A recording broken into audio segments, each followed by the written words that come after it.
कचऱ्याचे योग्य व्यवस्थापन होत नसल्यामुळे नागपूर शहराचं जे काही स्वच्छतेचं नामांकन आहे तेही खाली घसरत आहे।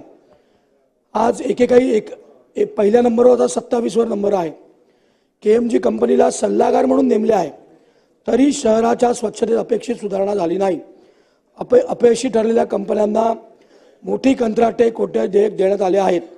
महानगरपालिकेचे प्रशासन स्वच्छतेच्या कामातील अकार्यक्षमतेवर डोळेझाक करून विशेषतः आयुक्तांकडे अनेकदा तक्रार करूनही आयुक्त अभिजित चौधरी यांना माननीय नितीनजी देवेंजींनी झोनशा हे कंत्राट रद्द करून नवीन काढावे सांगितल्यावर लक्ष देणं सुरू नाही। त्यामुळे तात्काळ या दोन्ही कंपन्यांचे कंत्राटे रद्द करून महानगरपालिकेच्या 10 झोनशा 10 कंपन्यांना काम देऊन नीट व्यवस्थापन आणि कचऱ्याचं नीट पर्यावरणाचा ऱ्हास होणार नाही याची काळजी महानगरपालिकेने करावी, अशी आपल्या माध्यमातून माननीय मुख्यमंत्र्यांनी तात्काळ आदेश द्यावे अशी मी आपल्या